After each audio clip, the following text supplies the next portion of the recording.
Ibu-ibu di sono nih, Bu, ibu-ibu di sono, itu paling benci sama ayat yang mengatakan bahwa laki-laki boleh kawin 2, 3, 4. Ibu-ibu di sini mah enggak kan ya? Boleh ya Bu ya? Oh enggak juga. Hati-hati. Ibu-ibu boleh enggak setuju suaminya poligami, boleh enggak setuju. Tapi jangan sampai menganggap bahwa hukum Allah itu salah. Bahwa ibu-ibu enggak setuju, itu kelemahan. Saya lemah Pak, saya belum sanggup. Fatimah datang ke Rasulullah, ya Rasul, Ali mau kawin lagi. Sejujurnya aku belum siap, aku belum sanggup, tolong sampaikan. Rasulullah datang ke Ali, wahai Ali, kudengar kau mau kawin lagi. Heeh. Fatimah nggak setuju. Disampaikan begitu, baiklah kalau begitu. Nggak jadi. Nah ngomong Bu sama Bapak, Pak, hukum Allah itu bagus. Tentang poligami itu sempurna. Laki-laki membutuhkan 4, bahkan kalaupun Allah mengatakan 9, pasti baik. Bapak boleh mendakwahkan, ngajak orang untuk poligami, silakan. Yang penting bukan Bapak yang poligami. Gitu.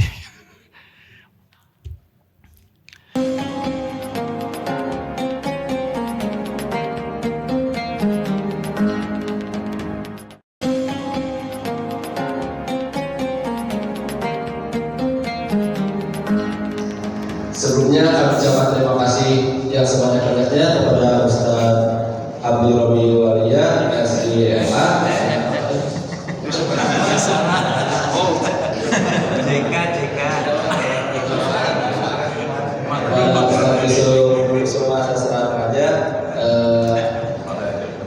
dan kami ucapkan terima kasih juga kepada seluruh jamaah yang telah mendapatkan waktunya untuk mengikuti kajian subuh pada hari ini. Sebelum kita mulai kajian, mari kita awali dengan membaca basmalah bersama-sama. Bismillahirrahmanirrahim. Untuk selanjutnya waktu dan tempat kami persilakan kepada Ustaz Yusuf Kusuma. Terima kasih. Bismillahirrahmanirrahim. Assalamualaikum warahmatullahi wabarakatuh.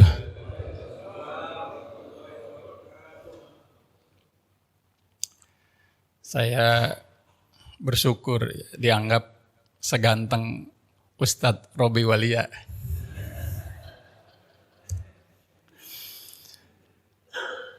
Innal hamdalillah wa syukurillah la haula wala quwata illa billah. Walladzi khalaqas samawati wal ard al-ahad as-samad alladzi lam yalid wa lam yulad wa lam yakul lahu kufuwan ahad. Ashhadu an la ilaha illallah wahdahu la syarika lah wa ashhadu anna Muhammadan abduhu wa rasuluh la nabiyyu ba'dah. Allahumma shalli wa sallim ala Sayyidina Muhammadin. Allahumma shalli wa sallim ala Sayyidina Muhammadin wa ala alihi wa sahbihi ajma'in. Amma ba'd.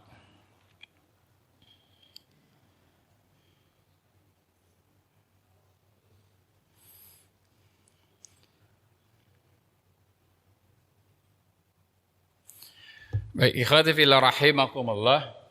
Alhamdulillah hari ini, pagi ini Allah masih menghidupkan kita, memberi kita kesempatan untuk bisa beribadah padanya, untuk bisa memperbaiki diri, untuk bisa menjadi lebih banyak pengetahuan agar bisa menjalankan tugas-tugas yang Allah berikan pada kita.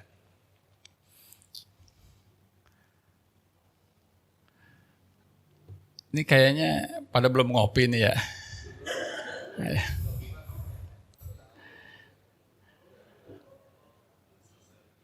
Pohon keranji dipatok bango. Cakep gitu dong, bener ya, kayaknya belum ngopi nih. Pohon keranji dipatok bango. Cakep. Itu bango makanannya kecapi. Iya. Kalau lagi ngaji jangan pada melongo. Orang melongo tanda belum ngopi. Apalagi yang nyebut saya Robri Habli Walia. Sering beliau udah kesini ya? Oh kemarin kali. Oh masih terngiang-ngiang rupanya beliau. Ya. Akhwati fillah rahimakumullah. Hari ini kita membahas tentang la tahzan. Ada banyak buku yang berjudul la tahzan, salah satunya ditulis oleh Dr. Adi Al-Qarni. Ada juga la tahzan khusus untuk wanita, karena pentinglah untuk mengetahui bagaimana menghadapi hidup supaya kita tidak bersedih. Tapi barangkali ada sedikit berbeda, walaupun ada bagian-bagian yang tertera di buku itu, tetapi la tahzan yang akan kita bahas mungkin sedikit berbeda. Ikhwan fillah rahimakumullah. Saya ingin mengawalinya dengan sebuah ayat yang ada di dalam surat Ali Imran. Ayatnya 190 sering sekali dibacakan oleh imam. Inna fi khalqis samawati wal ard wa ikhtilafil laili wan nahari la ayatil liulil albab. Sesungguhnya di dalam penciptaan langit dan bumi itu ada, dan berputarnya antara siang dan malam itu ada tanda-tanda kuasaan Allah, ada petunjuk Allah. Tetapi itu hanya bisa ditangkap, dilihat oleh ulil albab. Nah, problemnya, apakah sepanjang hari dari mulai bumi ini diciptakan sampai hari ini, dan setiap malam dan siang itu berputar, apakah kita berhasil menemukan tanda-tanda kekuasaan Allah? Apakah kita selalu berhasil menemukan hidayah Allah, petunjuk Allah untuk kita? Sesungguhnya terhampar banyak sekali, tetapi ada sebahagian kita umat Islam yang justru salah dalam melihat apa yang terlihat, apa yang terdengar. Ada kalanya kita bersedih terhadap sesuatu yang sesungguhnya itu mengandung begitu banyak kebaikan buat diri kita. Dan ada kalanya kita berbahagia terhadap sesuatu yang merugikan diri kita. Kalau hubungannya dengan kehilangan fisik, kehilangan orang, kehilangan harta, ada kalanya atau sering manusia bersedih. Padahal kehilangan itu belum tentu buruk. Tetapi ketika kita mendapatkan harta, mendapatkan jabatan, mendapatkan orang yang belum tentu baik buat diri kita, kita berbahagia. Contoh kasus nih, contoh kecil. Kita ini kan orang yang senang banget foto sama pejabat ya, atau sama orang terkenal. Kayaknya bangga bener gitu. Hatta pejabat itu pakai baju oranye. Ngerti ya Bu ya? Pakai baju oranye. Pernah pakai baju oranye atau kemudian pakai baju oranye gitu. Apakah kita menyesal? Enggak. Sebagian orang tetap bahkan pas lagi pakai baju oranye, di sebelahnya pakai baju oranye gitu. Kita senang dan kita suka nunjukin tuh ke orang lain. Ini nih saya ketemu sama ini orang terkenal nih pejabat. Kok pakai baju oranye? Iya kemarin ketangkep korupsi. Terus sekaligus dia selingkuh nih. Kita kadang senang terhadap sesuatu yang seharusnya memalukan buat diri kita ya. Ikhwan fillah rahimakumullah. Saya ingin, saya tuh kemarin tanya sama Pak Arifin. Pak Arifin mana ya? Oh ya. Bolpennya nggak ada ya Pak? Kalau nggak ada nggak apa-apa. Bapak ada bawa HP Pak? Saya minta tolong. Saya pengen kajian kita ini punya sesuatu yang benar-benar manfaatnya terasa di dunia kita dan akhirat kita, yang waktunya agak lebih panjang dari sekedar, kan biasanya orang kalau lagi ngaji itu ngangguk-ngangguk kok ya. Wah benar. Begitu ditanya, bagus nggak pengajian? Bagus, apa isinya? Oh, bagus lah pokoknya. Nah mudah-mudahan ini bisa. Ibu ada yang bawa HP Ibu? Enggak, karena ada pengumuman ya di luar ya. HP matikan, buat apa dibawa-bawa kalau harus dimatiin ya. Tapi kalau yang bawa HP, tolong dibuka aplikasi yang bisa nulis. Yang nggak bawa HP, diingat-ingat saja. Ini penting. Kenapa saya anggap penting? Saya mengalami langsung dan menganggap sangat bermanfaat buat hidup saya. Ikhwan fillah rahimakumullah. Bapak Ibu insya Allah pernah kerja di kantor. Tapi yang lebih utama swasta Pak. Tapi tentu saja negeri juga atau pegawai negeri sipil juga oke. Cuman yang lebih terasa ketat itu swasta biasanya. Kalau Bapak Ibu diterima di sebuah perusahaan, ya jadi apa saja. Lalu kemudian perusahaan itu ngasih tugas sama Bapak. Jadi pilot misalnya. Alhamdulillah. Pilotnya panjang umur. Ya. Jadi apa saja, dan kemudian Bapak ditempatkan di bagian tertentu. Pengalaman Bapak, Ibu, ditempatkan di bagian tertentu, kapan Bapak Ibu mendapatkan apresiasi dari atasan? Saat sedang apa? Saat apa? Mendapat apresiasi dari atasan atau dari perusahaan, entah itu dapat hadiah kah atau sekedar dapat bagus, good job. Wah, terima kasih Pak. Wah, cakep kerjaannya. Saat apa tuh Pak? Saat kita dapat melaksanakan tugas sesuai dengan apa yang diberikan pada kita. Bahkan mungkin melebihi tugas itu. Benar ya Pak? Benar ya. Dapat yang tugasnya nelpon, kalau telepon itu berhasil menghasilkan sesuatu yang diinginkan perusahaan, maka kita dapat apresiasi. Apalagi kalau yang pialang itu ya, wah semakin banyak telepon, semakin banyak kesempatan untuk mendapatkan orang, mendapatkan keuntungan. Kalau resepsionis semakin ramah, semakin membuat orang betah, semakin membuat orang kangenin terhadap lingkungan, maka dia dianggap berhasil. Ada kemarin itu istri cerita, saya nggak mau bilang saya nonton, malu. Istri cerita ada drama Korea, katanya tentang resepsionis hotel. Dapat penghargaan 3 tahun berturut-turut, dan membuat orang yang datang ke hotel itu jadi merasa senang. Lalu dia mendapatkan apresiasi, mendapatkan reward sedemikian rupa. Nah, kurang lebih kayak begitulah ya.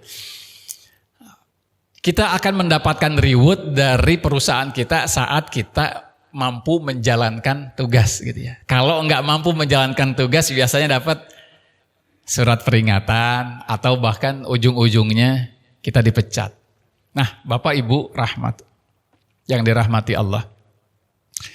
Yang sering kita lupakan atau jarang kita ingat adalah sebenarnya kita di muka bumi ini dapat tugas apa dari Allah? Lalu sampai usia sekarang ini, tugas mana yang diberikan dari Allah yang kita udah jalanin? Kita akan kembali ke Allah, nanti ditanya, tugasnya selesai enggak? Apa tugas kita? Ini harus kita mulai, Bapak Ibu rahmatullah. Ini di awal-awal saya sempat menyampaikan secara sekilas.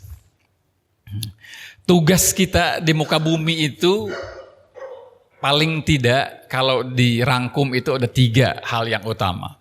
Yang pertama khalifatullah fil ard. Artinya bahwa kita punya tugas untuk memelihara alam semesta. Alam semesta itu bukan cuma alam, bukan cuma pohon-pohon, bukan cuma udara, tetapi juga apa yang ada di alam termasuk pikiran yang bisa merusak. Pikiran kita bisa merusak. Coba sekarang kejadian di Rempang.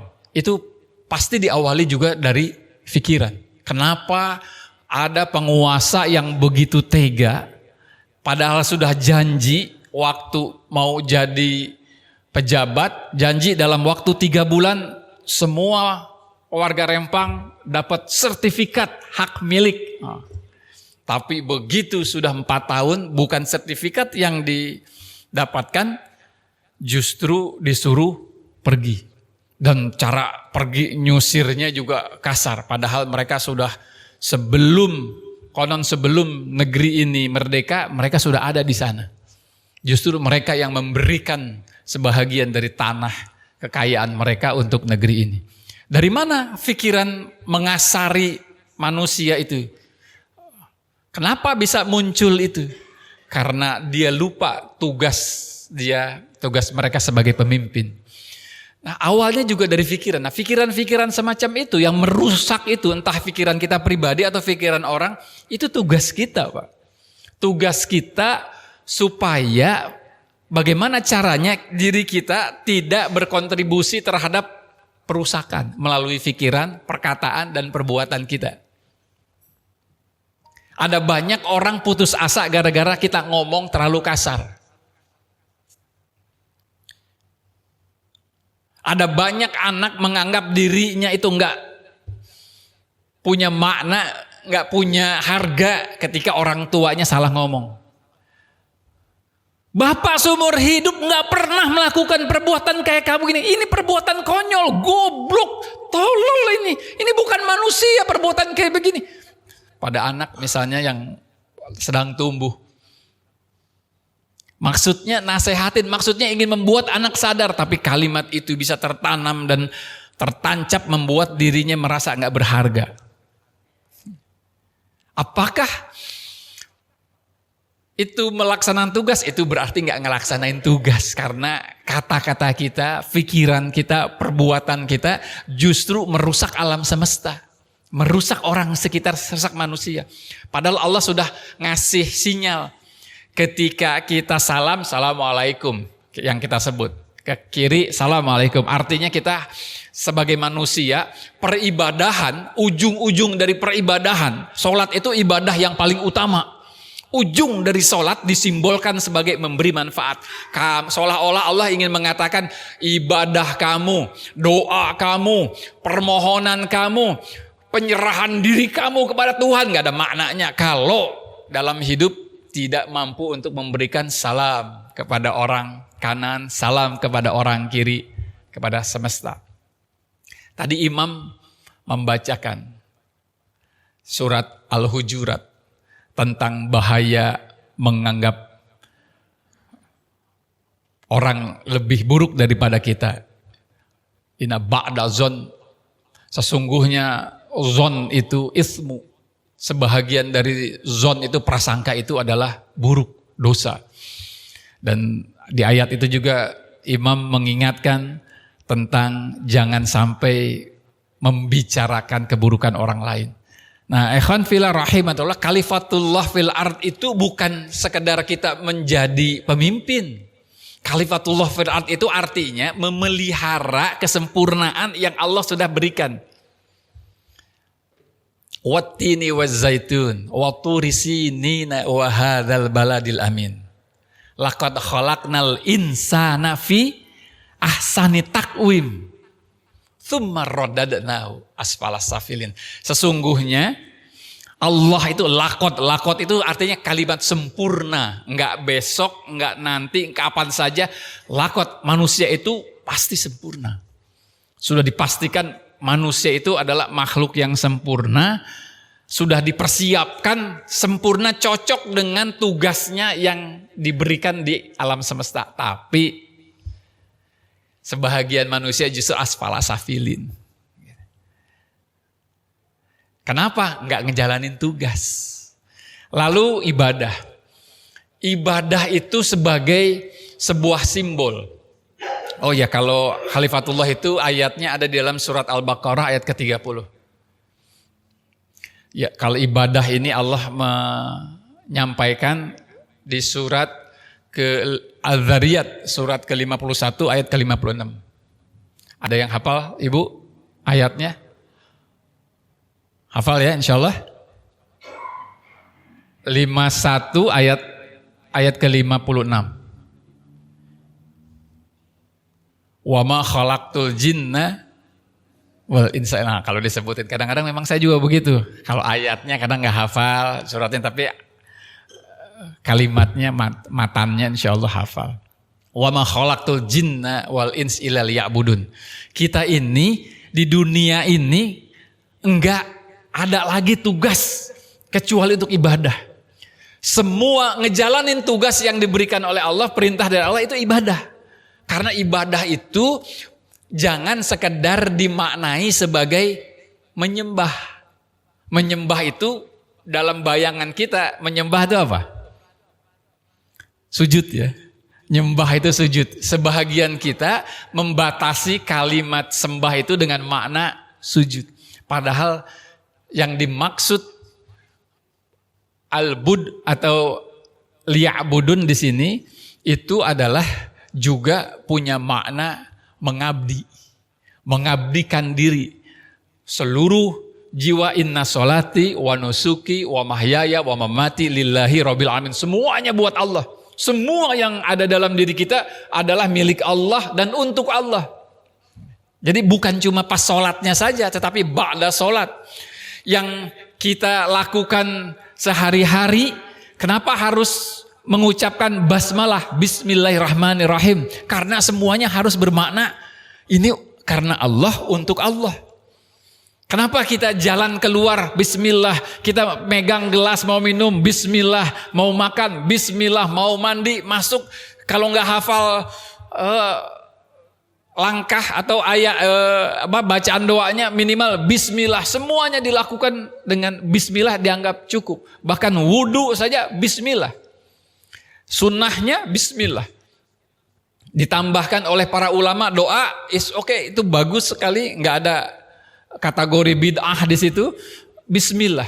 Artinya semua kegiatan hidup kita harus karena Allah. Nah, itu makna ibadah. Karenanya, kenapa kita harus ketemu orang dengan senyum? Tabassumuka liwajhi akhihim. Sodakoh kata Rasulullah. Kalau kamu ketemu sama orang lalu memberikan senyum, maka itu sodakoh. Kenapa? Itu bagian dari ibadah. Bagian dari menjalankan tugas sebagai khalifatullah fil ard. Menjaga keseimbangan alam semesta. Itu tugas kita, Bu. Dari Allah Subhanahu wa ta'ala. Itu tugas, namanya tugas harus dijalanin. Nah, kalau kita sepanjang waktu cemberut aja. Nah, urusan senyum ini, urusan membahagiakan orang, Pak Anum kayaknya paling berhasil tugasnya. Nanti, wah Pak Anum masuk surga, pilih sendiri yang mana. Paling Pak Anum bilang, surganya kekunci semua ya Allah. Gitu. Wah kuncinya tanya sama istri, yang megang kunci istri. Gitu. Saya serius Pak, itu ungkapan serius tuh. Salah satu kunci surga, walaupun kita baik, luar biasa ibadahnya, itu istri itu menjadi pemegang kuncinya. Kalau kita berhasil, waktu nikah ayat apa yang dibaca? Wa min ayatihi an khalaqalakum min anfusikum azwaja litaskunu ilaiha. Kita punya kewajiban untuk membahagiakan istri, perempuan.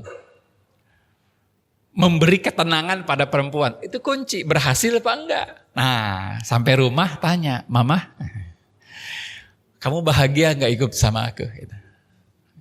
Kalau ada istri, Pak ayo nikah lagi deh, nikah lagi. Jangan bangga dulu Pak, jangan-jangan dia udah capek ngurusin kita. Ayo Pak nikah lagi. Oh kayaknya gue udah bosen, udah capek gue ngurusin lu. Udah orang lain aja lah yang merasakan penderitaan bagaimana rasanya menjadi istrimu. Gitu. Lalu dakwah. Dakwah ud'u ila sabili rabbik bil hikmah wal mau'izatil hasanah. Nah, Bapak Ibu yang dirahmati oleh Allah, dakwah itu wajib, itu bagian dari tugas. Ud'u ngajak orang kepada Allah. Sampai-sampai Allah menyebutkan di dalam Fussilat ayat ke-33. Waman ahsanu qaulam mimman da'a ilallah. Emang ada yang lebih baik dari manusia yang menyeru kepada Allah? Emang ada? Siapa yang lebih baik? Gak ada. Waman ahsanu qaulam mimman da'ilallah. Nggak ada yang lebih baik dari orang yang ngajak, karena itu tugas, Pak. Nah sekarang yang saya pingin Bapak Ibu lakukan, yang ini sepanjang waktu setelah sekian lama saya terus lakukan, adalah ini, Pak. Mengingat kalau di sini kalau ada yang bisa menulis, mengetik, dibuka, Pak, ininya. Coba kita ingat-ingat, sebenarnya kita ini sudah belum sih ngejalanin perintah Allah? Jadi waktu nanti kita mati, kita itu dalam keadaan malaikatnya, Allah melalui para malaikatnya mengatakan, good job, Anda menjalankan tugas yang benar. Dari 3 itu, perilaku apa yang menurut kita, ini hanya untuk pribadi kita, nggak usah disampaikan ke orang lain. Perilaku apa? Sudah belum kita ngejalanin tugas? Kerja saja kita kejar supaya kita dilihat oleh atasan menjalankan tugas. Lah ini hidup yang rewardnya tuh abadi nanti. Kalau mau neraka bisa abadi. Kalau surga bisa abadi. Pasti abadi kalau surga. Kalau neraka kalimatnya katanya bisa abadi. Karena tidak semua orang abadi di neraka.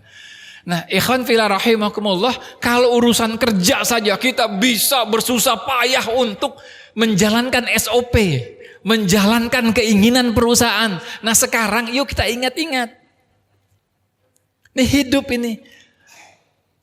Kenapa saya bertanya begini?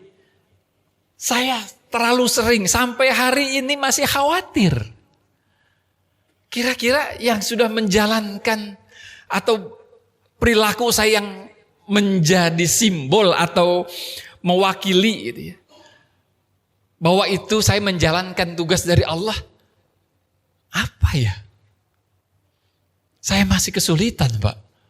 Saya khawatir yang dilakukan itu terlalu sedikit dibandingkan yang seharusnya dilakukan. Kita untuk perusahaan dari pagi, berangkatnya pagi-pagi, bahkan ada banyak orang gak sempat sholat subuh jemaah sekedar untuk menjalankan tugas perusahaan. Gak sholat subuh berjamaah sekedar untuk perusahaan.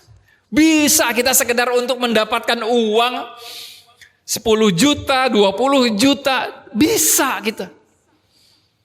Gak keluar ruangan di hadapan komputer terus lalu berpusing-pusing menghadapi tekanan, mampu kita jalan terus berusaha untuk semangat, dimusuhin orang tetap semangat, kerja nggak boleh ditinggalkan hanya gara-gara dimusuhi orang, gara-gara diiriin sama orang, gara-gara orang nggak memberikan apresiasi sama kita, nggak membuat kita kemudian pundung, ya udahlah nggak usah. Tetap ngejalanin tugas, jalanin. Sementara begitu ada kesedihan, begitu ada masalah, kita malah ninggalin Allah sebagian kita. Kita malas baca Al-Quran hanya gara-gara kita lagi punya masalah dengan istri, punya masalah dengan. Padahal baca Quran itu wajibnya setiap hari kita baca, semakin sering semakin banyak, semakin bagus. Ada kalanya ada masalah dengan anak, kita justru mengabaikan hubungan kita dengan Allah, kewajiban kita pada Allah. Padahal kalau sama perusahaan, mau ada masalah apa, tetap ngejalanin SOP. Nggak boleh. Nah ikhwan fillah rahimakumullah, kalaupun pernah melakukan kesalahan, kita cepat-cepat memperbaikinya. Tetapi begitu kepada Allah, kita justru, nah sekarang yuk coba. Penting Pak, untuk membahagiakan diri kita, supaya kita pede, nanti oh minimal saya punya ini. Bukan untuk diceritakan pada orang. Saya sudah melakukan ini. Ya Allah. Makanya di dalam sholat kita juga kan minta wajiburni. Ya Allah. Apa wajiburni Pak? Di dalam duduk 2 ruku, salah satu yang kita baca adalah wajiburni. Perbaikilah keadaanku hari ini. Perbaikilah ya Allah. Kenapa harus diperbaiki? Karena boleh jadi kita belum ngejalanin apa yang seharusnya Allah mintakan. Yuk Pak, Bu, mulai ingat. Coba Bayangin, yang punya HP bagus ditulis. Saya nulis Bu, saya beneran nulis di rumah. Saya beberapa waktu ini, mungkin baru 2-3 tahun terakhir ini Pak, baru ngerti. Saya berulang-ulang membaca bahwa Imam Al-Ghazali tiap malam sebelum tidur dia duduk merenung terus berdiam, kadang-kadang sampai menangis. Saya bertanya-tanya, apa ya yang dia lakukan? Kok bisa nangis, kok merenung, apa yang dia lakukan? 2-3 tahun ini saya baru paham. Kurang lebih sebahagian barangkali yang dilakukan oleh Imam Al-Ghazali adalah tugas apa yang diberikan oleh Allah yang sudah dijalankan hari ini. Ternyata kita menemukan banyak sekali yang justru melanggar tugas. Kalau di perusahaan begitu melanggar ada yang negor. Kalau di dunia melanggar belum tentu teguran itu terasa oleh kita. Belum tentu. Kita ngerasa lagi ditegur sama Allah. Kalau kita mendapatkan kesusahan, boro-boro merasa ditegur. Kita malah merasa, Allah tidak melindungiku. Oh Allah enggak menyayangiku. Padahal itu boleh jadi teguran dari Allah. Sebagaimana kalau perusahaan kita melakukan kesalahan ditegur. Nah ikhwan fillah, yuk coba temukan minimal 5 saja. Yang gak bawa HP, 5 saja. Tugas apa? Jangan selain daripada haji, ya fisik ya, umroh, sholat, ya itu yang 5 waktu itu abaikan itu. Kira-kira makna ibadah, makna khalifatullah fil ard, memelihara alam semesta, apa yang sudah kita jalankan? Apa yang sehari-hari sudah kita jalankan? Coba bayangin Ibu. Apakah Ibu sudah membuat suami merasa bahagia memiliki istri Ibu misalnya? Apakah suami kalau dari luar rumah selalu pengen pulang ngelihat wajah Ibu, ngelihat senyum Ibu, atau menghindari di masjid itu berlama-lama bukan karena betah sholat, bukan karena betah baca Quran, menghindari Ibu. Bukan ibu-ibu di sini, maksudnya ibu-ibu di sono, ibu-ibu di sini mah, suami apalagi Pak Anung pengennya pulang terus, gitu ya. Pak Topik, wah kalau nggak ketemu sama Ibu Ulistitia, nih,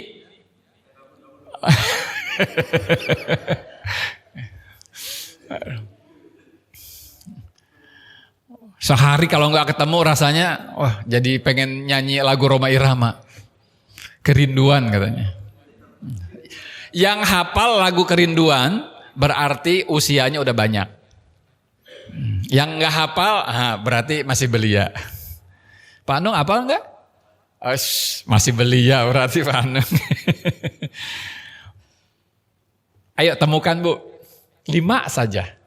Sholat jangan ditulis, haji jangan ditulis, puasa jangan ditulis. Nah, yang bermakna bahwa kita menjadi khalifatullah, memberikan keseimbangan pada alam semesta lewat pikiran, mulut kita, dan perbuatan kita. Kenapa harus begitu Pak? Bapak Ibu, walau anna ahlal qura amanu wattaqau lafatahna alaihim barakatim minas sama'i wal ard.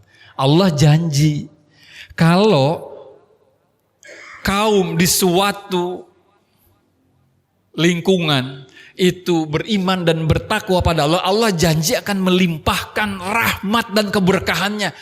Berarti umat Islam akan menjadi jaya, umat Islam akan menjadi kuat, umat Islam akan dihormati. Nah sekarang kondisinya gimana? Kalau kita merasa bahwa ada kesulitan untuk menjalankan perintah Allah, yaitu menerapkan hukum Allah di muka bumi, berarti ada masalah di lingkungan kita. Kalau ada masalah, tidak ada kemudahan untuk menerapkan itu, boleh jadi problemnya adalah iman dan takwa kita tidak memenuhi standar. Sehingga warna daerah kita tidak mampu membuat diturunkannya rahmat. Kenapa, Bu? Setiap kali kita mikir, ngomong, berbuat itu energi. Mikir buruk, maka yang keluar adalah gelombang elektromagnetik yang menularkan keburukan. Kalau ibu membaca bukunya Masaru Emoto, bapak membaca buku Masaru Emoto, peneliti dari Jepang, meneliti khusus air. Air, udara itu dipengaruhi kualitasnya oleh pikiran, perkataan, dan perbuatan kita manusia. Dulu saya waktu kecil suka bertanya-tanya, saya termasuk orang yang selalu nyeleneh. Saya pernah dibawa karena bandel luar biasa katanya, saya pernah dibawa sama uwa saya ke Bogor itu ke seorang dukun yang terkenal dengan julukan Golok Sakti. Jadi nggak cuman Kampak Sakti aja yang ada Pak, 212 Wiro Sableng, tapi Golok Sakti kita punya.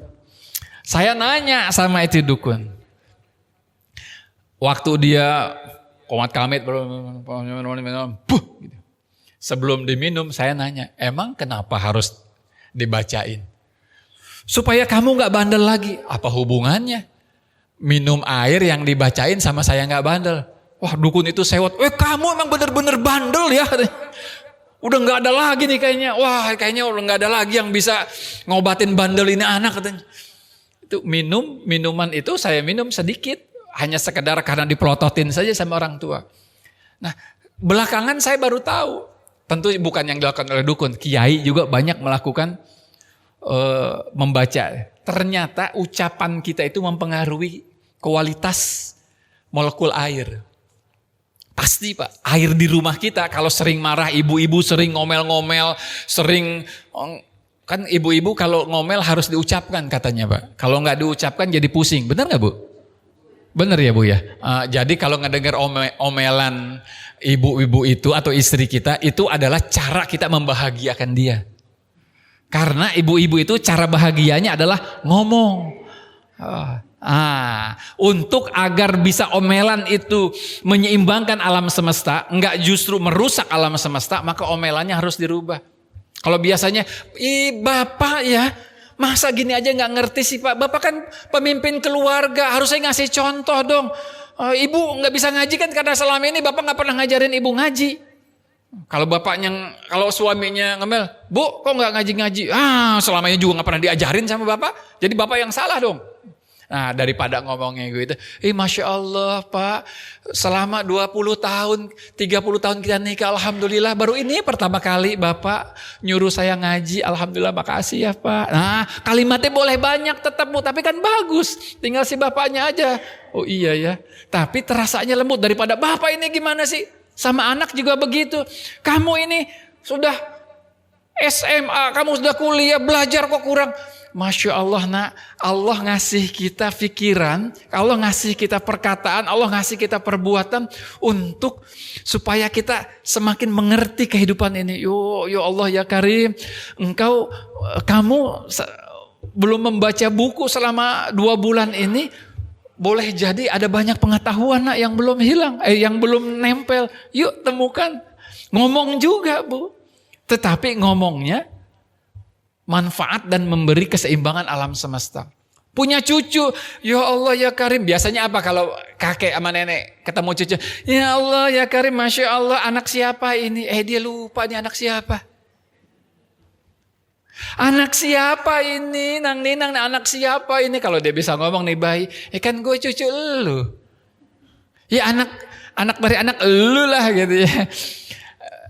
Kenapa itu? Karena kita kehilangan kata-kata ya Bu ya. Apa yang membuat kita pengen mengucapkan hal yang bagus, tapi karena gak terbiasa, kalimatnya, anak siapa ini? Karena saya ngalamin juga. Ternyata kalau dibiasain, insya Allah, Masya Allah, hidungnya mancung, walaupun ke dalam, ya Allah sempurnanya gitu. Pemberian Allah, bersyukur ya nak ya. Masya Allah, walaupun hidungmu mancungnya ke dalam, nggak kayak orang-orang yang keluar, tapi ini sempurna, kamu tetap ciptaan Allah. Itu salah satu kalimatnya. Coba kita lihat, Zuharal fasada fil barri wal bahri bima kasabat adinas. Akibat dari sebahagian besar kita nggak ngejalanin tugas. Saya yakin Bapak Ibu sedikit. Sebagaimana saya setelah 2-3 tahun terakhir, setiap malam nulis peran apa yang sudah saya mainkan. Sedikit Pak yang ditemukan.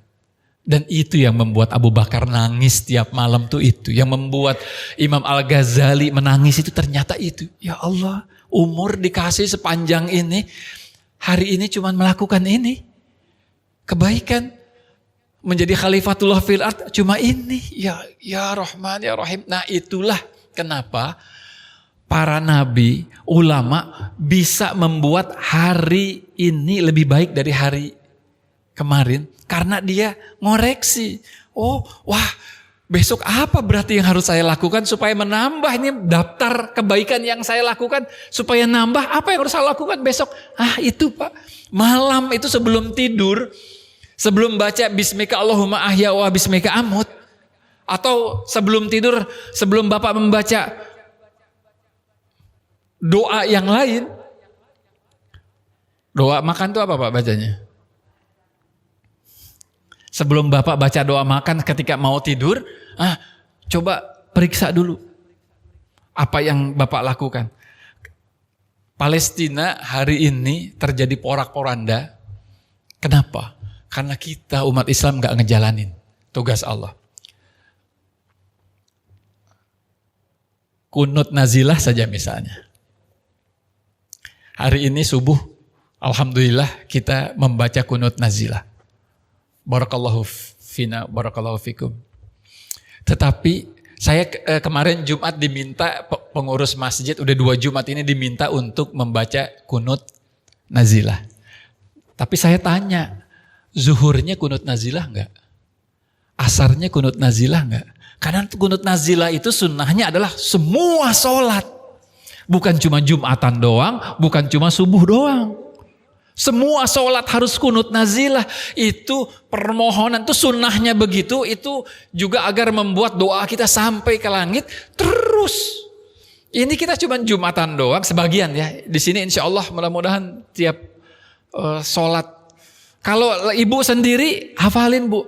Kalau nggak hafal siapkan kertas yang kalau nggak bisa pakai bahasa Arab, pakai bahasa Indonesia siapkan. Nggak usah yang panjang seperti tadi. Kunut nazilah itu banyak modelnya. Allahumma surna, Allahumma surna, Allahumma surhum muslimina wal muslimat fi Palestin wa fi kulli makan. Itu saja misalnya bisa begitu saja. Cukup, bisa cukup sudah. Allahumma surna, ya Allah tolonglah kami. Allahumma surhum, tolonglah mereka. Muslimin wal muslimat, muslimin dan muslimat fi Palestin, yang ada di Palestin. Wa kulli makan, dan di semua tempat. Itu saja cukup. Kalau misalnya tidak bisa yang panjang, tapi lakukannya setiap sholat. Jangan cuma, itu dia sebagian dari ini tugas khalifatullah fil ard sering kita abaikan. Rasulullah, Allah melalui Rasulnya memberi contoh sebulan penuh Pak. Sementara Israel menjajah Palestina itu sudah berapa puluh tahun Pak. Nah ikhwan fillah, lalu kasus Rempang. Kalau kita menganggapnya itu sebagai sebuah penderitaan bagi umat Islam atas kezoliman penguasa, seharusnya kita juga kunut buat mereka. Atau minimal doainlah, taruhlah gak kunut nazilah, oke. Karena mungkin ada ragu secara fikih, oke. Tapi minimal setiap sholat kita doain mereka. Atau kita suarakan pada mereka. Karena ini semua terjadi akibat pemimpin korup, pembohong, penindas. Nah saya pengen menyampaikan ada hal lain Pak. Yang menjadi akibat dari kita nggak menjalankan 3 tugas kita itu. Ini Pak. Bismillah.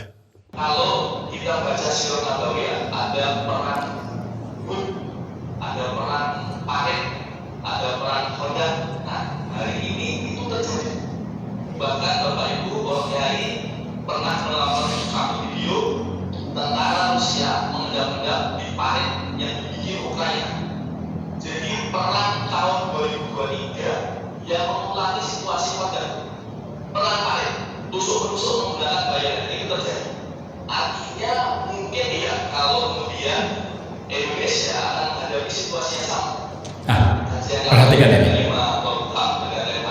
kajian. Bahkan kita sudah mempersiapkan diri jika terjadi situasi dinamis sehingga pada tahun 2030 juta lagi kita akan menghadapi perang konvensional.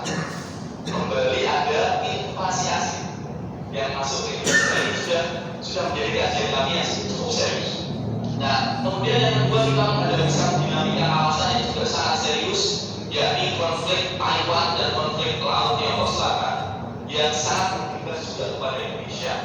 Saat ini dua negara yaitu Malaysia dan Filipina dicaplok lautnya sekitar 3 km. 3 km kalau dari Di potensi perang.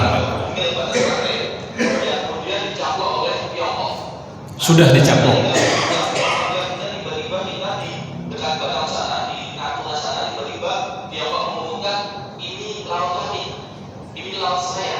Nah, ini dia ngomong sebelum kemarin belum lama Tiongkok mengumumkan peta baru Tiongkok termasuk Natuna itu dianggap langsung bagian dari milik Tiongkok. Tiga skuadron itu kalau satu skuadronnya 11 berarti 33 pesawat tempur. Nah, ini panjang. Tapi intinya adalah Bapak, Ibu, saya melengkapi yang sebelum pertemuan saya membahas tentang juga kemungkinan perang 2030 sampai 2037 ya.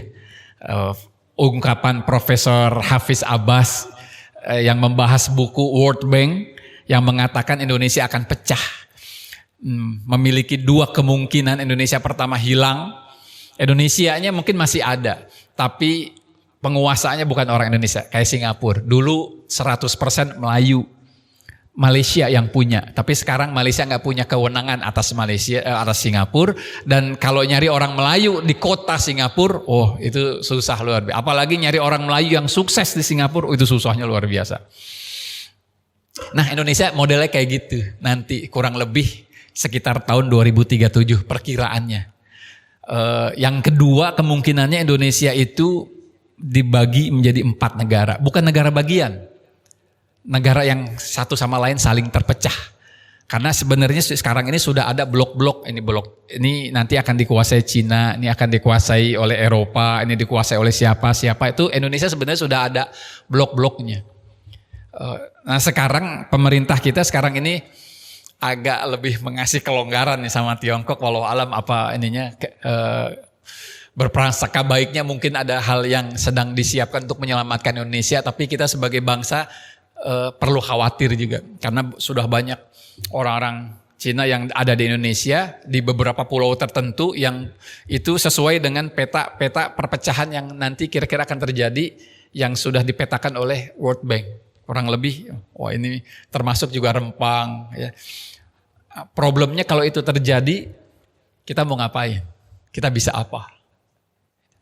Bapak Ibu, ini zuharul fasada fil bari wal bahri bima kasabat aidinas. Karena ini kerusakan ini akibat dari kita nggak ngejalanin tugas Allah sebagai khalifah, ibadah dalam makna yang lebih luas dan juga dakwah, ngajak orang. Kalau dakwah itu kan berarti kitanya memperbaiki diri agar kita pantas ngajak orang. Lalu juga hal-hal kecil yang sebenarnya atau hal-hal yang dianggap kecil yang sebenarnya sangat besar sekali pengaruhnya. Ini perselingkuhan menjadi sesuatu yang biasa sekarang ini. Perceraian di kalangan pegawai negeri ini luar biasa Pak. 80% itu akibat dari permintaan perempuan, minta talak. Itu 80% dan angkanya gila ini. Angka perceraian yang disebabkan oleh perselingkuhan itu Masya Allah. Nah, ibu-ibu hati-hati kalau negur tetangga yang laki-laki. Jangan terlalu sering dan jangan terlalu dimanja-manjain suaranya. Karena laki-laki mah geeran Bu. Ya. Kalau misalnya, Bapak, Masya Allah Pak mau ke masjid ya, Bapak mau orangnya soleh, tuh hati-hati jangan ngomong begitu Bu ya. Itu laki-laki langsung, kayaknya tetangga gue naksir sama gue nih.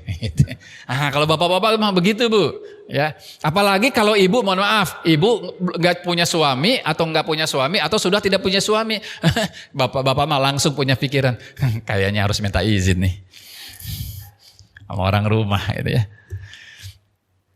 Lalu Bapak anak-anak durhakanya gila. Sampai-sampai ada generasi apa namanya kemarin ya? Strawberry, ada apa ya nama istilahnya tuh, generasi apa yang di viral itu di media sosial mengeluh bahwa kewajiban ngurus orang tua itu memberatkan. Oh, generasi sandwich. Oh, di belakang ada yang kasih bocoran. Generasi sandwich. Tapi tidak semua generasi sandwich begitu ya. Tetapi sandwich itu menggambarkan itu kan makanan yang cepat saji Pak ya.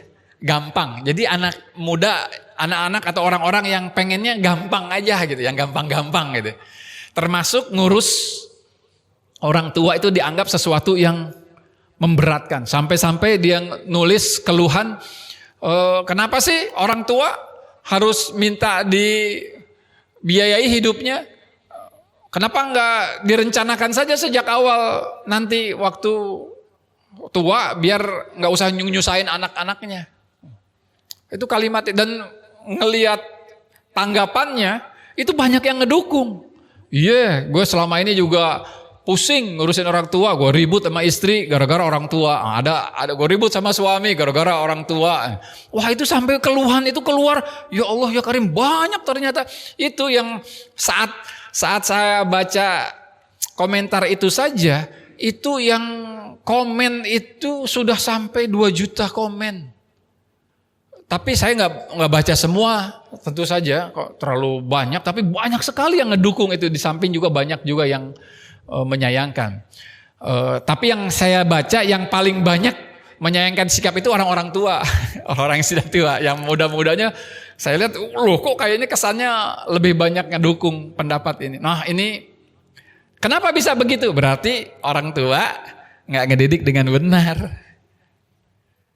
Walaupun lingkungan punya pengaruh, tapi kan basic pendidikan itu adanya di rumah. Rumah itu orang tua. Kalau suami, istri kerja, nah siapa yang ngedidik dia? Siapa yang memperkenalkan dia punya kebutuhan untuk merawat orang tua? Merawat orang tua itu kebutuhan, Pak. Kenapa?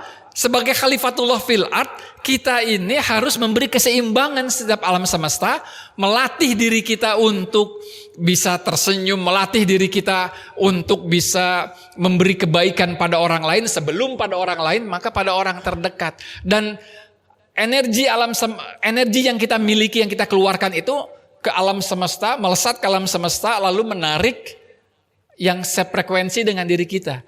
Kalau kita memberi kebaikan pada orang tua, itu sama saja kita memancing kebaikan-kebaikan alam semesta untuk datang kepada kita, gitu. Kemarin anak saya cerita sama uminya yang cerita ke saya.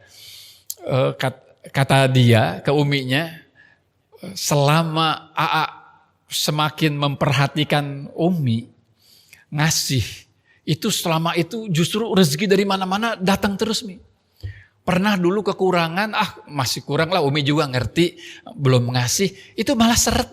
Tapi waktu mikir, kalau gitu mah ini buat umi aja lah, insya Allah umi juga lagi susah, insya Allah mengundang keberkahan gitu. Walaupun dia lagi kecil, setelah ngasih ke umi malah mendapatkan banyak rezeki. Sejak itu pengen ngasih terus ke umi. Maksud saya tidak bermaksud menceritakan anak saya pengen menceritakan bahwa betapa kebaikan itu hal jazaul ihsanu ilal ihsan. Tapi ke orang tua itu berlipat-lipat luar biasa. Makanya durhaka itu pantas disandang oleh kita ketika walaupun kita sudah beristri, bersuami, tapi lupa memperhatikan keluarga atau ibu atau bapak kita yang masih hidup. Kadangkala untuk menghindari, kan untuk membahagiakan istri, jadi saya nggak ngasih karena istri marah kalau saya ngasih ke orang tua, itu salah besar, Pak. Justru berarti Bapak nggak mendidik istri untuk mengerti apa peran dan tugasnya. Nah ini adalah bagian-bagian dari kerusakan yang disebabkan oleh kita sendiri, Pak. Nah ini yang seharusnya membuat kita mawas diri. Tapi baik, sebelum kata tapi itu saya teruskan dulu ini. Nah sekarang ini, kita ini seperti negeri tanpa ayah. Ayah itu nggak berperan sebagaimana mestinya. Ayahlah yang paling bertanggung jawab, anaknya itu seperti apa. Karena ayah bertanggung jawab, keluarga itu kemana arahnya. Ayah yang paling bertanggung jawab. Kalau ayah tidak memberitahu istri dan anak-anak kemana arahnya, maka keluarga itu nggak punya arah. Maka muncullah anak durhaka, muncullah LGBT, muncullah seks bebas, seks di luar nikah, muncullah kerusakan-kerusakan alam semesta, muncullah anak-anak yang tidak menghargai orang lain, menghargai orang tua, muncullah orang-orang yang gampang bermusuhan, muncullah orang-orang yang asik dengan dirinya sendiri. Kayak apa penyakit apa itu? Yang asik dengan dirinya sendiri itu? Autis misalnya. Kita ini autis tanda kutip itu banyak, Pak. Bahkan orang beribadah autis dirinya sendiri saja, nggak mikirin orang lain, yang penting dirinya. Kita sesungguhnya sedang merusak alam semesta dan tidak menjalankan tugas Allah Azza wa Jalla. Kalau misalnya kita di masjid nih sebelah-sebelahan, tiap hari ketemu, tapi selama 1 tahun sampai nggak tahu nih namanya di sebelah kita siapa, itu kita nggak menjalankan khalifatullah fil ard. Kita nggak menjalankan tugas kita sebagai manusia yang Allah turunkan muka bumi ini. Kita datang ke masjid, Rasulullah sampai hafal yang di pojok itu siapa. Sampai begitu dia nggak datang, 1 kali subuh dia nggak datang, langsung ditanya, ditungguin sama Rasulullah. Sampai lama nungguinnya itu. Ada riwayat yang menyebutnya nunggunya sampai setengah jam setelah waktu harusnya sudah. Rasulullah biasanya itu kan sholat di rumahnya, lalu begitu keluar imam qomat langsung berkumandang. Begitu Rasulullah keluar dari kamarnya, mana? Begitu Rasulullah keluar, ada yang mau qomat. Rasulullah ngelihat di pojok ada sahabat yang enggak. Sebentar. Ada yang belum datang nih. Kita tunggu dulu. Duduk lagi. Ditungguin itu sampai lama sekali. Kok belum datang juga. Akhirnya sholat subuh dilaksanakan, lalu Rasulullah setelah sholat subuh nanya, siapa yang tahu kenapa? Saya tahu rumahnya ya Rasulullah.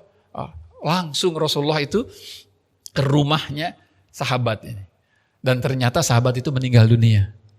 Jadi sahabat itu meninggal dunialah yang membuat dia berhenti sholat subuh di masjid. Nah, itu fungsi masjid salah satunya itu. Fungsi sholat berjamaah salah satunya itu. Nggak datang. Bu Listitiani kemana ini? Nggak mungkin nggak datang kalau nggak ada masalah. Orangnya nggak ada, Pak Taufik. Tolong cari nih. Wah, Bu Listitiani nggak ada di belakang, Pak Taufik. Harus dicurigai ini kemana nih Bu Listitiani. Bu Habibah yang saya kalau selalu kelihatan misalnya. Kalau nggak ada apa nih? Bu Ibu harus tanya. Kenapa nih? Kalau Pak Rustandi kemana nggak datang ke masjid, biasanya kalau nggak ke Jerman, jalan-jalan keliling Indonesia gitu ya, nanyain kabar, telepon, kalau bisa malah di kita ini ngubungin, apa kabar?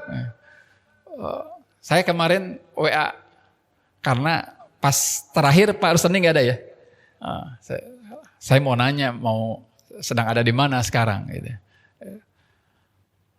Apakah masih jalan-jalan? Tapi kalau ada orang jalan-jalan teman, jangan sekali-sekali kita ngomong ke dia, tolong bawain oleh-oleh ya. Jangan Pak, itunya.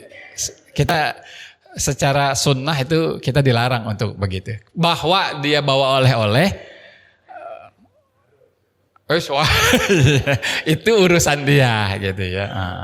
Pak Rustandi udah lama belum pulang dari kemarin keliling-keliling? Udah berapa lama? Oleh-olehnya masih ada nggak? Itu yang nggak boleh Pak, kecuali saya yang ngomong. Baik, terus kemudian Bapak Ibu, itulah kerusakan-kerusakan yang terjadi itu seharusnya kan membuat kita itu khawatir. Tetapi Allah mengatakan melalui Rasulnya, la tahzan, jangan bersedih. Karena memang kita sebenarnya pantas bersedih. La tahzan, jangan bersedih, Allahu ma'ana, Allah itu bersama kita. Pak, pertama, ada 2 kisah yang mau saya cerita. Pertama, perang Badar itu secara analisa militer itu Tidak ada satu pun analis militer yang akan mengatakan dan mampu mengatakan bahwa umat Islam punya kemungkinan menang. Gak ada. Kalah, pasti kalah. Kalimat itu bisa keluar, pasti kalah. Walaupun kata pasti itu tidak boleh diucapkan oleh umat Islam, tapi saya sekedar menggambarkan bahwa analis militer kalau ngelihat perbandingan 313 melawan 970-an. Yang 313 ini cuma 30 yang pakai kuda kurang lebih. Ada riwayat yang mengatakan 90 pakai kuda. Tapi yang masyhur 30 kurang lebih ya pakai kuda. Sisanya jalan. Kuda dan onta. Sisanya jalan. Mungkin yang 90 itu maksudnya sisanya onta. Sementara di sana hampir semuanya pakai kuda. Dan pakaian besinya dan semuanya lengkap. Gak ada yang bisa mengatakan bahwa perang Badar itu dimenangkan oleh umat Islam. Gak, mustahil. Tetapi bisa menang kenapa? Dan kemenangannya setelah tempur dulu. Baru datang pertolongan Allah. Kita ini Pak, analis militer di video itu dan juga Lemhanas melalui ucapannya Koni Bakri kalau tidak salah dalam podcastnya Helmi Yahya mengatakan bahwa kalau kita ini nggak mungkin bisa perang sama Amerika, nggak mungkin bisa perang sama Cina. Itu hal yang mustahil. Karena kalau sama Cina sehari saja kita sudah kalah secara militer Pak. Sehari saja langsung kalah katanya. Amerika apalagi kekuatan militer canggihnya itu sekali, jangankan sehari ya, sekali serang saja kita sudah kalah. Karena apalagi pangkalan militer sudah ada di dekat-dekat kita dikelilingin pangkalan militer Amerika. Nah Natuna itu salah satunya kenapa dikuasai oleh Cina supaya tidak jadi pangkalan militer Amerika. Nah ini sudah panas Bu sesungguhnya. Jadi secara teori kita nggak bisa.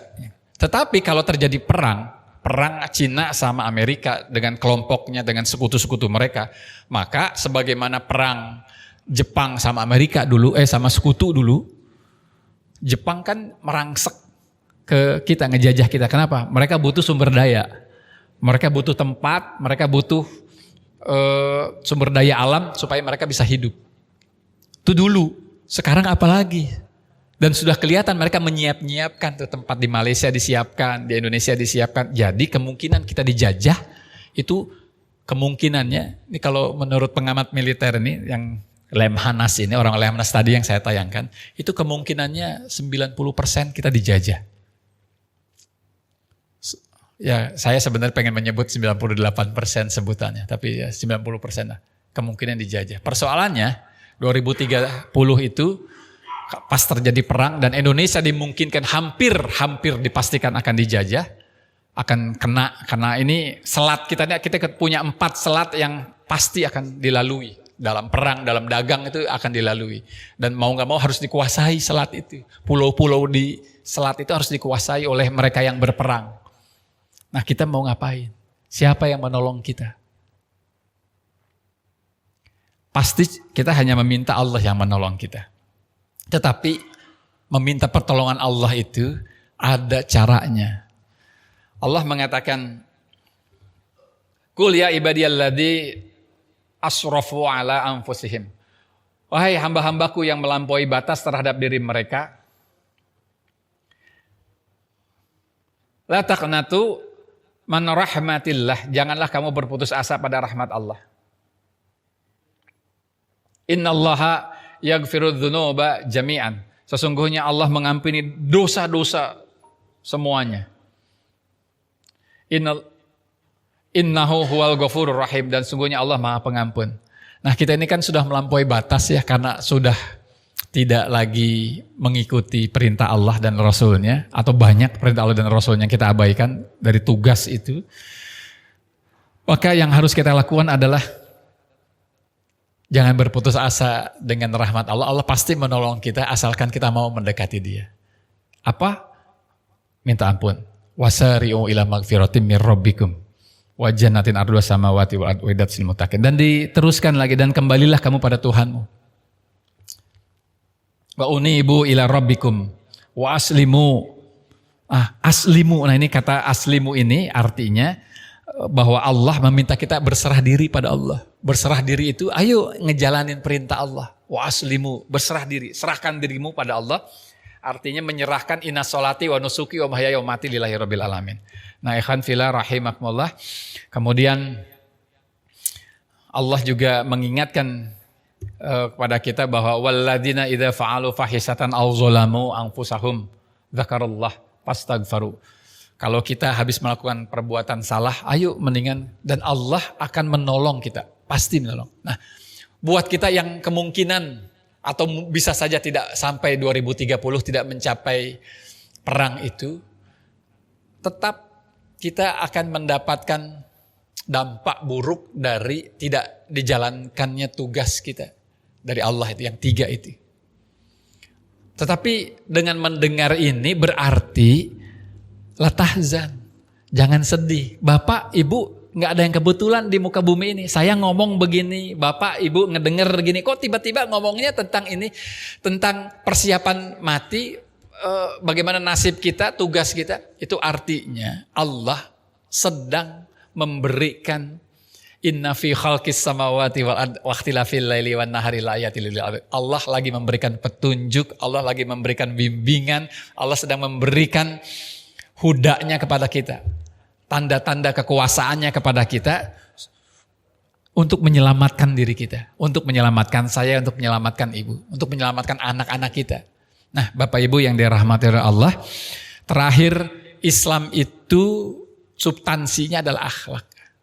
Nggak ada orang yang Islamnya baik, mukmin kalau dia nggak punya akhlak. Kalau kita tidak berakhlak pada manusia lain, maka pada dasarnya Islam kita tidak bermakna apa-apa. Karena Islam itu harus ditampilkan akhlak. Akhlak itu jujur, akhlak itu nggak korupsi, akhlak itu nggak membohongi orang, tidak mencaci maki orang, tidak bikin hoak, nggak menyebarkan sesuatu yang berpotensi untuk merusak. Mohon maaf nih. Saya sedih sekali ada seorang ustadz sangat terkenal sekali mengatakan bahwa jangan ngirim sembarangan bantuan kepada Palestina karena Hamas itu teroris. Astagfirullahaladzim. Hamas itu bukan Syiah, bukan. Dia Ahlus Sunnah wal Jamaah. Bahwa Iran pernah ngasih bantuan sama Hamas, sebagaimana negara-negara lain juga memberi bantuan. Dia nerima saja tapi tanpa syarat. Hamas itu mau nerima, dulu pernah Iran pengen ngasih bantuan banyak sekali tapi dengan syarat. Dibikinin masjid yang nama masjidnya Khomeini. Tapi ditolak oleh Hamas, silakan kasih bantuan tapi tanpa syarat apa-apa. Nah, Indonesia juga bisa ngirim bantuan rumah sakit. Kemarin itu ada 4 rumah sakit yang dihancurkan oleh Israel. Dan kalau ada orang negara yang dihancurin sasarannya sengaja rumah sakit, ini berarti udah bukan manusia lagi nih. Di otaknya udah jadi binatang, sudah iblis ini. Rumah sakit itu kesepakatan internasional ada beberapa yang nggak boleh dijamah oleh dalam perang sekalipun. Tempat-tempat ibadah, rumah sakit nggak boleh sengaja langsung dihajar. Bapak Ibu yang dirahmati oleh Allah, tidak ada satu ayat dan hadis pun yang membolehkan kita membenci orang di luar agama kita. Nggak ada. Bukan karena gara-gara dia Kristen, Yahudi, lalu kita boleh benci, boleh ngambil sendalnya, boleh melakukan kejahatan. Nggak ada. Bahkan orang kafir, buta, caci maki Rasulullah tolong. Sampai dia malah jadi masuk Islam. Khalid bin Walid itu kafir yang membuat di dalam perang Uhud umat Islam mengalami kekalahan. Tapi ketika Khalid bin Walid datang kepada Rasulullah, apa yang dilakukan oleh Rasulullah? Apakah kemudian dendam langsung bunuh? Enggak. Berakhlak sehingga dia masuk Islam dan menjadi panglima yang salah satu panglima terkuat. Umar bin Khattab mau membunuh Rasulullah. Jadi tidak ada satu ayat dan hadis pun yang mengajarkan kita boleh membenci orang di luar Islam. Kalau dalam keadaan perang beda. Kita boleh membunuh atau terbunuh. Tapi selama enggak perang, kita wajib memberikan akhlak kita pada orang yang di luar agama. Oh dia mah Kristen tuh, dia mah Yahudi tuh. Enggak boleh. Mau Yahudi, Kristen kalau dia butuh bantuan, bantu. Itu yang dicontohkan oleh Rasulullah. Nggak boleh dibeda-bedain. Nah, ikhwan fillah rahimakumullah, karena Islam itu akhlak lah yang bisa membuat kita dianggap menjalankan tugas oleh Allah, Khalifatullah fil ard, ibadah dan juga dakwah. Mohon maaf jika ada kata ucap yang tidak berkenan dan mohon maaf kalau kelewatan waktunya. Billahi taufiq wal hidayah. Assalamualaikum warahmatullahi wabarakatuh.